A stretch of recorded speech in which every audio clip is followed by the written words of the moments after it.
let me take a moment to say thank you to all the people who've reached out to me. My health is good. I mean, obviously, I'm dealing with some issues, but hey, I think I'm just about over it, and I'll be back on that golf course hopefully in a couple of weeks. How's everybody doing? My name is Anthony Brian Logan, and today we got to talk about O.J. Simpson dying of prostate cancer at age 76 on today. Now, before I say anything else, may he rest in peace and prayers out to his family. He has kids, grandkids, everything else. Now, I know by saying that, that's going to be controversial. It's going to be thumbs down already. ABL, how could you say that? OJ was a murderer. He killed Nicole Brown Simpson. He killed Ron Goldman. Well, first of all, last I checked, he wasn't convicted of that. Maybe he did do it. Maybe he didn't do it. Maybe it was his son. Maybe it was a mob hit. Maybe it was something else. I don't really know. Yes, there's a high chance that he did it, but he didn't get convicted of doing it. I don't want to make this video about that. I want to make this video about OJ's history and the impact that he had on his country. Because whether you think he did it or not, the impact that 1994 trial had on this society is undeniable. Whether it be for better or for worse, the impact cannot be understated. So let's go back. Let's go back into his history a little bit. Talking about his upbringing, the football, all that. So O.J. Simpson was born in San Francisco, California. He had two parents. His father worked, I think, for the Federal Reserve Bank. And little known fact, his father was also a very well-known drag queen in San Francisco, and he died of AIDS in 1996. Now, the reason why I bring that up is because a lot of people that are connected to O.J. Simpson wound up being transgender and things of this nature. I don't want to skip too far ahead, so I'll just stay right here. So O.J. was raised up kind of rough neighborhoods, San Francisco, and he goes on to USC Trojans, one of the best college football players ever. Then he goes on to the NFL as one of the best running backs ever. He spent the majority of his time on the Buffalo Bills, and he spent 1 year back home in San Francisco on the 49ers. Now, after his career and also during his career, he was very likable, had, really handsome face, could speak very well. So he did a lot of acting. He was on television. He was doing commercials. He was doing all kind of stuff. He was seen as very approachable, America's friend, until 1994, when Nicole Brown Simpson and Ron Goldman pop up dead. Now, there's so much here I can get into as far as evidence linking OJ to it, evidence linking him away from it, but that doesn't really matter necessarily for what I'm talking about right now, because we all kind of know that. And if you want to know more, I'm sure there's plenty of resources for that. So Nicole Brown Simpson, Ron Goldman pop up dead. OJ is the main suspect. Now, the police are trying to pursue him in the white Ford Bronco. This is iconic. Okay, I think, in my humble opinion now, and you guys, if I'm right, wrong, whatever, y'all let me know.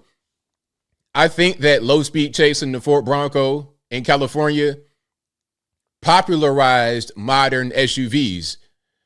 There were SUVs before this, station wagons and, things of this nature, four-wheel drive, but the modern style of SUV became popularized right then, 1994.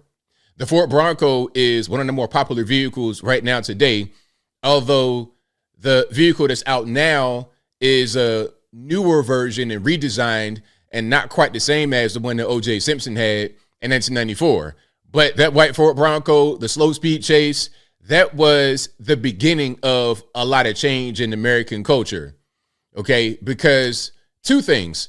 First, the kind of vehicle that was not necessarily at that time very popular, but it became wildly popular after that.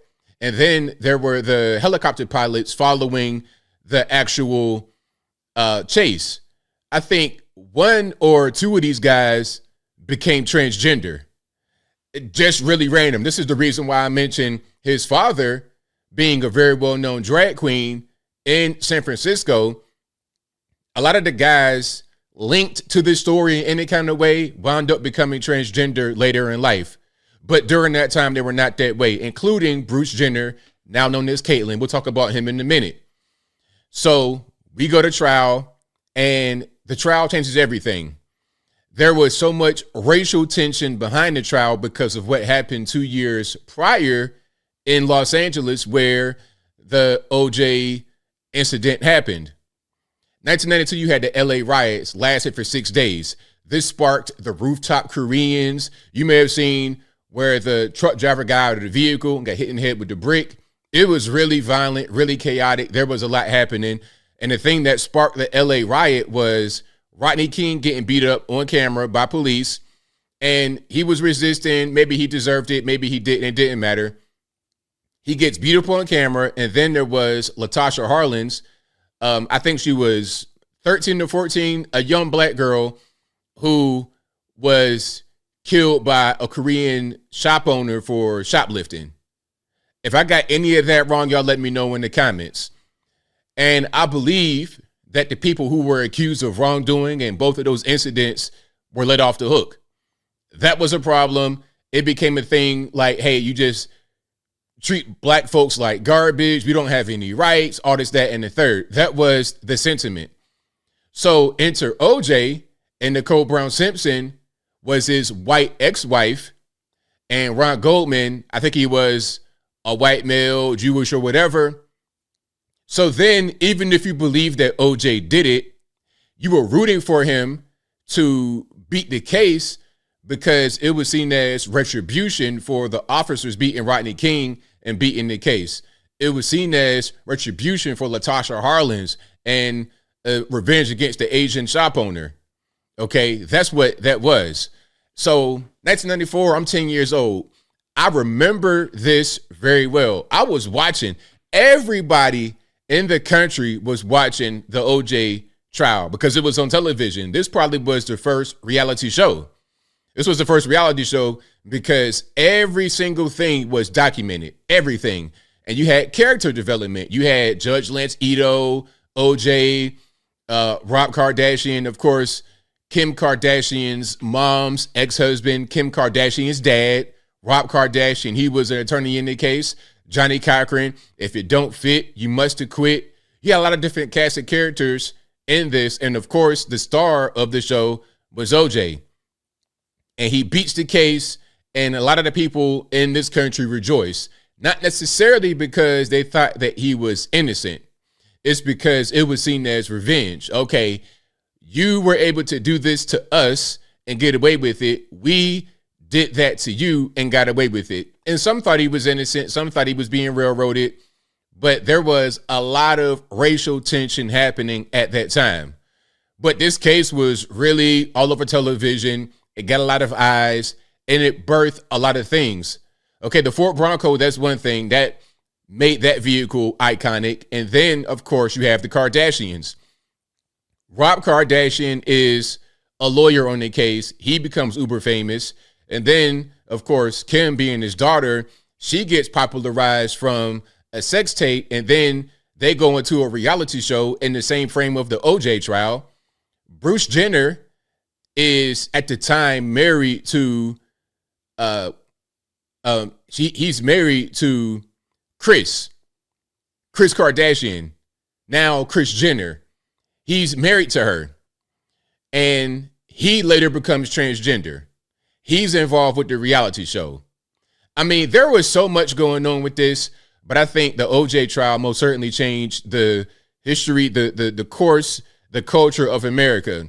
Reality shows were not a thing before the OJ trial. After the OJ trial, they became a thing. Real World Road Rules on MTV came after the OJ trial, like 1995, 1996-ish, right around then.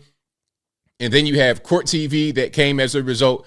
A lot of what we see right now, when you're talking about the Fonnie Willis and Nathan Wade, the cameras being in the courtroom at all times, that wasn't really a thing until the OJ trial. The OJ trial, it kind of reset American culture to a certain extent because of all the things that were happening with it, the fame of the person involved, the racial tension, a lot of the new technology that was coming out. And even before the OJ trial, you had the Rodney King beating. A lot of that kind of thing was happening all over the country, whether it was justified or not, as far as police brutality.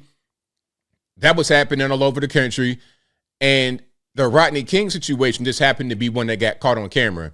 After that, I think the show Cops might have came about in the early 90s. It might have been right at the same time when that happened that Cops came out. And if I'm wrong, y'all let me know in the comments. But a lot of what transpired with the OJ situation, the trial, the allegations, everything sparked a whole new wave of television and advertising, everything. And then, of course, after that, OJ does not go to jail, but then he winds up going to jail because of some guys that stole some memorabilia from him, allegedly. And he went to go back to get it, but then that was considered a crime. So he did, I think, like 8-9 years in the joint. Now, I think everybody knows that that time he got was kind of like, enhanced a little bit because people feel like he wasn't he didn't do time for what he did with Nicole Brown Simpson and Ron Goldman. It was seen as kind of a kickback for that. So the back and forth racial tension, it never stopped. The LA riots kind of was the beginning of it. It wasn't the beginning, but as far as OJ's arc, the LA riots, then OJ is involved with whatever he's involved with, the trial, the spectacle, the acquittal, and then the constant following them, the book he wrote. Well, I didn't do it, but if I did, this is how I would do it. He did a lot. And then he would be in subsequent interviews making stabbing gestures as a joke. I mean, OJ was off the hook. But ultimately, age 76, he has passed away from prostate cancer. And I want to add one last piece here, not even about OJ, but about black men specifically. Not trying to be racist at all, but hear me out. Prostate cancer is a thing that a lot of us deal with. A lot of us may be at risk for. I'm not really sure why. This is the same thing that Lloyd Austin has. The same thing that he got treated for at Walter Reed and didn't want us to know. Now, hopefully he's able to be in remission and he's going to be fine and he doesn't pass away like OJ did. But Lloyd Austin is in his 70s as well as OJ. OJ was 70s. I think OJ was 76. Lloyd Austin is like 70 on the dot, right around then. But what I'm trying to say is this. Black men, please get yourself checked. Get your prostate exam. Make sure everything's good. And, release your soldiers because I think that might be the problem. This is happening a lot to us. Maybe we got higher levels of testosterone. I don't really know what it is, but it seems to be a pattern that could be preventable. So please, please, please get yourself checked out. Go to the doctor, get your prostate exam, and maintain your health as best as possible.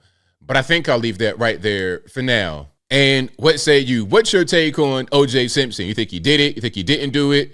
Whatever your thoughts are, let me know in the comments below. How about the impact of O.J., the trial, the Fort Bronco, the link to the L.A. riots? What he did allegedly happened right in L.A. as well.